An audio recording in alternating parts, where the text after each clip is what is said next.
Sa taong iyon, yun na yata ang pinaka-boring na kaarawan para kay Anika. Weekend kaya walang pasok sa school. At dahil nga weekend, hindi makakaalis sa trabaho ang kanyang papa. Dahil maraming customer na kailangan ipagluto sa hotel. Tuloy, ay mag-isa lamang siya sa apartment nila ng kanyang papa. Nakapamaluktot sa sofa at nanonood ng news program sa telebisyon na puro tungkol sa mga rebeldeng grupo, aksidente, at kidnapping groups na lately ay palaging laman ng mga balita. Bigla tuloy nang naalaala si Rafael na naging karanasan nito noon. At kapag nangyayari iyon, nalulungkot siya dahil namimiss niya ito. 2 buwan na silang hindi nagkikita at nagkakausap at pakiramdam ni Anika ay taon na lumipas sa pagitan nilang dalawa. Habang lumilipas ang mga araw, ay lalong tumitindi ang pangungulila niya para sa binata. Lalo na ngayon, kaarawan niya at ang kanyang tanging birthday wish ay ang makasama ang taong mahal niya sa espesyal na araw na iyon. Napabuntong hininga si Anika at padaos-us na humiga sa sofa habang nakatitig pa rin sa television screen. Mahabang sandali, nasa ganun siyang posisyon nang biglang tumunog ang doorbell. Napegtad siya sa pagkagulat dahil wala naman siyang kilala magpupunta sa apartment nila ng ganoong oras. Nagtataka siyang bumangon at pinatay ang telebisyon at nagtungo sa pinto dahil hindi tumitigil sa pagdodoorbell ang nasa labas. Sumilip siya sa peephole pero nakita lamang niya iitim. Kumunot ang noo ni Anika. "Who is it?" tanong niya. "It's me." Sumikto ang puso ni Anika sa pamilyar na tinig na iyon. Kahit pa 2 buwan na lumipas, ay hindi na may pagkakamali ang boses na iyon. Lalo na ang reaksyon ng kanyang puso na marinig lamang iyon. Mabilis siyang binuksan ng pinto. Nagliparan ng mga paru-paro sa kanyang sikmura at ay bumikig sa kanyang lalamunan na makita ang lalaking nakatayo sa labas ng pinto. Agad na natutok ang kanyang tingin sa gwapong mukha nito. "Rafael," garalgal niyang usal. Nagtama ang kanilang mga mata ni Rafael at nakita ni Anika ang kislap ng halo-halong emisyon sa mga mata nito. "Anika," usal ng binata. Umangat ang kamay nito at hinaplos ang kanyang mukha. "I'm sorry. It took me a long time to see you. I miss you." Nag-init ang kanyang mga mata at nanginginig ang mga labi sa pagpipigil na mapahigbi. Pagkatapos, ay hindi na nakatiis pa si Anika at niyakap si Rafael. Isinubsob niya ang mukha sa dibdib nito. "I miss you too. Sobra." Pahikbi niya ang usal. Tuloy tumulo ang mga luhang ayaw pasadang lumabas pero hindi rin napigilan. Gumanti ng yakap si Rafael. Mas mahigpit na halos kapusin siya ng paghinga. Subalit hindi nila alintana ang iyon. Parang pilit nilang pinapalis ng 2 buwang hindi nila pagkikita sa pamamagitan ng yakap na iyon. Makalipas sa mahabang sandali, saka lamang lumuwag ang pagkakayakap ni Rafael sa kanya. Tiningala ni Anika ang mukha nito. May masuyong ngiti sa mga labi ng lalaki habang nakatitig sa kanyang mukha. Pinahid ng mga daliri nito ang luha niya bago nagsalita. "Happy 17th birthday." Naiyak lang tuloy siya at natawa. "Salamat. Iniisip ko pa lang na gusto kong marinig malang ang boses mo ngayong araw na ito. Pero nandito ka na. Thank you for coming to see me. Hindi ba sinabi ko na sa iyo noon? Gusto ko makasama ka sa birthday mo. I want us to spend the whole day together. So I came. Kahit pa totoo lang, matagal na kitang gustong tawagan at puntahan." Sagot ni Rafael. "Kung ganoon, bakit hindi mo ako tinawagan? Nag-alala ako na baka kung ano nangyari sa'yo, kaya hindi mo natupad ang pangako mo." Taka niyang tanong. Napabuntong hininga si Rafael. "I made a bet with my father. I'll tell you later." "Nandyan ba ang papa mo?" "Wala. Nasa hotel siya ngayon. Weekend. At hindi basta siya makakaalis doon. Ako lang mag-isa rito." Sagot niya. "Then, leave him a message. Nalalabas ka kasama ako." Namilog ang kanyang mga mata. "Lalabas tayo? Talaga?" "Yes. Nasa labas ng building nito si Alem. I asked him to get us a car. Dito sa Dubai siya lumaki. Kaya marami siyang alam na pwede natin puntahan para mamasyal at kumain. Let's have a date. Babalik tayo rito mamayang gabi at sasamahan kita hanggang makauwi ang papa mo, sabi ni Rafael. Napangiti na sa tuwa si Anika at sabik na tumango. Okay, halika. Pumasok ka muna, aniya. At hinatak papasok sa apartment ang lalaki. Gusto mo ba muna ng maiinom bago ako magbihis? Water is fine, sagot ni Rafael, na iginala ang tingin sa loob ng apartment habang naglalakad palapit sa sofa. Okay, aniya. Nagsalin siya ng malamig na tubig sa isang baso at inilapag sa center table para kay Rafael. Pagkatapos ay tumakbo siya patungo sa kanyang silid upang magpalit ng mas magandang damit at magpulbo at maglip gloss man lang. Na magustuhan ni Anika ang kanyang reflection sa salamin, ay nagsulat siya ng note para sa kanyang papa at saka dinala sa sala kung saan nakaupo pa rin sa sofa si Rafael at ubos na ang baso ng tubig. Agad namang tumayo ang lalaki at lumapit sa kanya nang siya ay makita. Ready? Tanong ni Rafael. Matamis ang ngumiti sa Anika at tumango. Inilapag niya ang note niya para sa ama sa center table at pinatungan ng TV remote para hindi magalaw. Tara! Inilahad ni Rafael ang kamay at ang ngiting inabot niya iyon. Before we go, napasingap si Anika nang higitin siya palapit ng lalaki hanggang magkalapat ang kanilang mga katawan. Nakangiting tinabi dito ang pagitan ng kanilang mga mukha at ginawaran siya na masuyong halik sa mga labi.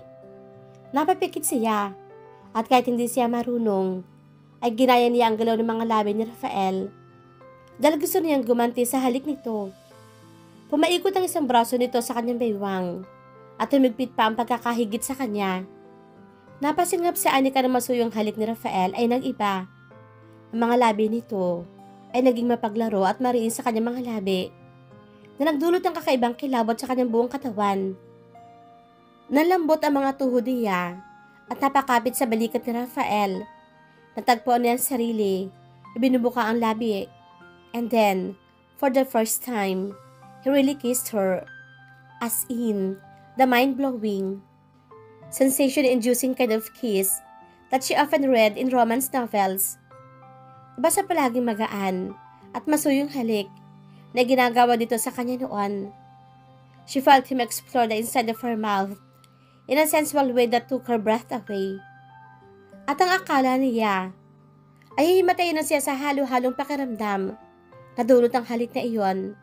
Sa kanito marahang pinakawala ng kanyang mga labi. Iminulat ni Anika ang mga mata at hinihingal na napatitig lamang sa mukha ni Rafael. Nahabol rin ng paghinga at nakatitig din sa kanya. I'm sorry, I got carried away. Usal nito at bahagyang lumayo sa kanya. Pero hindi naman binibitawan ng kanyang kamay. Bahagyang ngumiti sa Anika. It's okay, because it's you, Rafael. May kumisulap na emosyon sa mga mata ng lalaki na nagpainit sa kanyang puso. Pagkatapos ay gumiti ito at pinisil ang kanyang kamay. Umalis na nga tayo. Bahagyang natawa si Anika at tumango. Saglit pa ay magkahawag kamay. Silang lumabas ang apartment at bumaba patungo sa sasakyan kung saan naghihintay si Alem. Matagal na nakatira si Anika sa Dubai. Pero sa totoo lang, ay hindi pa niya naiikot ang magagandang lugar doon. Bihira kasi mag-day off ang kanyang papa, kaya naman din sila nakakapasyal. Habang bumabiyahe tuloy, pakiramdam niya, iyon ang unang beses na nakikita niya ang mga nadadaanan ng sasakyan nila. O marahil, may ibang ganda lang talaga ang paligid dahil kasama niya ang lalaking mahal. Sumulap siya kay Rafael at ngumiti na makita na kangiti ito habang nakatingin sa kanya. Magkatabi sila sa likod ng sasakyan at kanina pa magkahawak ang kanilang mga kamay. Na para bang natatakot si Rafael na bitawan ng kanyang kamay. Naintindihan niya iyon dahil kahit siya ay ayaw bumitiw. Hindi matapos malaman niya ang effort na ginawa nito sa loob ng 2 buwan. Kanina pagkasakay nila roon, ay ipinaliwanag nito sa kanya ang dahilan kung bakit hindi siya nito tinawagan sa loob ng 2 buwan. Kahit pananalo ang lalaki sa pustahan nito at Abner Dizon, ay alam nilang pareho. Hindi pa sila maaari makampante. Lalo na, at mukhang hindi nagpaalam si Rafael na pupuntahan siya sa araw na iyon. Pakiramdam tuloy ni Anika. Haram na sandali lamang ang meron sila, kaya gusto niyang lubusin. Saan tayo pupunta? Tanong niya. Alam will take us there. Sa totoo lang, di pa ako nagkakaroon ng pagkakataong mag-ikot sa Dubai. In fact, sa dami ng bansang napupuntahan ko, papamasyal ang huling agenda ko, kaya hindi ko rin nagagawa. Paliwanag ni Rafael. Pinisil na Anika ang kamay nito dahil tulad ng dati, napagkantunan naman niya kung gaano hindi nararanasan ni Rafael ang normal na buhay ng mga kaedad nito. Bata pa lang kasi ang lalaki, puro responsibilidad ng kaagad na ibinibigay rito ng mga magulang. Kaya nangako siya sa kanyang sarili na kapag siya ang kasama ni Rafael, ay marirelax at sasaya ito. Makalipas ng wala pang isang oras, ay inihimpil ni Alem ang sasakyan. Sabay na napasilip sa labas ng bintana, sina Anika at Rafael. Umubang ang mga labi niya na makita ang magandang entrada ng Dubai Miracle Garden, ang pinakamalaki at agisang flower garden na puno ng mga nagagandahang bulaklak. Sa kabila ng mainit na klima sa bansang iyon. Wow! Matagal ko nang gusto magpunta diyan. Palagi lang sinasabi ng mga kaklase ko ang tungkol sa Miracle Garden. Pero hindi pa ako nakakapunta. Sabik na bulalas ni Anika. I've read about this place, sabi naman ni Rafael. Pagkatapos ay bumaling ito kay Alem at may sinabi sa bodyguard. Gamit ang lengguwahe nitong Arabic. Napangiti siya kahit hindi naiintindihan ang pinag-uusapan ng mga ito. Kasi ibig sabihin lang niyon, pinagkakatiwalaan din ni Rafael si Alem. At sa tingin ni Anika, kailangan ng binata ng mas maraming tao na mapagkakatiwalaan. Okay, let's go, sabi ni Rafael. Tumango si Alem at maling pinaandar ang sasakyan, papasok sa Miracle Garden. Hindi na nagtaka pa si Anika nang dumiretso sila sa VIP parking. Si Alem ang unang bumaba ng sasakyan at sandaling iginala ang tingin sa paligid bago sila pinagbuksan ni Rafael. Sabik na iginala ni Anika ang tingin sa paligid na makababa sila ng kotse. Hindi pa man sila nakakapasok ng tuluyan sa main attraction ng Miracle Garden, pero nakikita na niya ang magaganda at iba't ibang kulay ng mga bulaklak kahit saan siya tumingin. Sa isang panig, yung napakahabang pader na dinisenyuhan ng maberdeng halaman at iba't ibang kulay ng bulaklak. Naramdaman niya ang pagpisil ni Rafael sa kanyang kamay, kaya bumalik sa binata ang kanyang atensyon. Nakangiti ito habang nakatingin sa kanya. Shall we go? Matamis siyang ngumiti at tumango. Pagkatapos, ay sumulap siya kay Alem. Let's go, Alem. Bahagyang umangat ang gilid ng mga labi ni Alem at tumango. Sandali pa, ay magkahawak kamay na silang naglalakad ni Rafael sa maluwag na pathway habang nakasunod nilang metro ang layo sa kanila ng bodyguard. Alam niyang kailangan ni Rafael ang presensya ni Alem dahil maraming tao sa loob ng Miracle Garden. Marahil dahil weekend. Medyo nag-alangan tuloy siya at sumalyap sa binata. Okay lang ba talaga na mag-ikot tayo dito? Maraming tao. Alam ko, hindi ka komportable sa pampublikong lugar dahil sa nangyari sa iyo noon. Bulong niya rito. Ngumiti si Rafael at inipit sa braso nito ang magkahupong nila mga kamay. It's okay. Today I want us to go out as normal couple. Besides, tingnan mo nga, nakadisguise ako. Sabi pa nito na tinuro ang sarili. Natawa siya at pinasadahan nga ng tingin ng binata. Kanina pa nga niya napansin na simpleng t-shirt, maong pants, at rubber shoes ang suot nito. May suot din itong baseball cap. Malayo sa tila Haring Rafael na nakilala niya sa Jumeirah Islands. Pag yung sasakyan kanilang ginamit papunta doon ay hindi limousine na laging nitong gamit dati. Kahit pa si Alem ay simple lamang ang ayos. Kung normal na lalaki lamang si Rafael, sigurado magbiblend dito sa mga tao roon. But he was a very handsome face and an aura that only a person with breeding and wealthy upbringing can possess. Kaya kahit natin magbihis pulubi si Rafael, ay makakaago pa rin ito ng atensyon. Pero hindi na lamang niya sinabi iyon, dahil alam niyang babaliwalain lamang iyon ni Rafael. Iginala na lamang niyang muli ang tingin sa paligid at nagsimula maglakad. Wow! Bulala si Anika na makita ang mga hugis-pusong arko na gawa sa iba't ibang klase ng bulaklak sa magkabilang gilid ng pathway. Habang naglalakad sila ay may nakikita pa siyang mga pyramid, cubes, at iba't ibang hugis na gawa rin sa mga bulaklak. Bawat landscape at flower arrangement ay nakakatubang pagmasdan. Sayang, wala tayong dalang kamera. Nangihinayang na sabi ni Anika. Then, let's go back here again next time. And in the future, dadalhin kita sa mas magaganda pang lugar. Sabi pa ni Rafael. Nakangiting tinignan niya ito. Okay lang naman sa akin. Kahit pa saan mo ako dalahin. Magiging masaya pa rin ako. Basta kasama kita. Gumanti ito ng ngiti at hinalikan siya sa noo. I feel the same way too. Huminga pa ito ng malalim at tila nag-isip. Maybe I should change my college plans para mas mapalapit ako sa iyo. Dapat ba lumipat na rin lang ako dito sa Dubai? Bakit? Ano bang original college plans mo? Saan ka mag-aaral? Taka niyang tanong. Harvard. My father graduated there. The plan was for me to take up business there. Pwede naman ako mag-aral sa Europe. Katulad ngayon. Dahil may mga prestigious universities naman din doon. Pero ang gusto ni Papa ay maging open ako sa iba't ibang kultura at ekonomiya ng mga first world countries. Kaya gusto niya mag-aral sa Amerika ako. Kaswal ang sagot ni Rafael. Namilog ang kanya mga mata at napaawag ang mga labi. Then, don't change your plans because of me. Hindi lahat ng tao ay kaya mag-aral sa Harvard.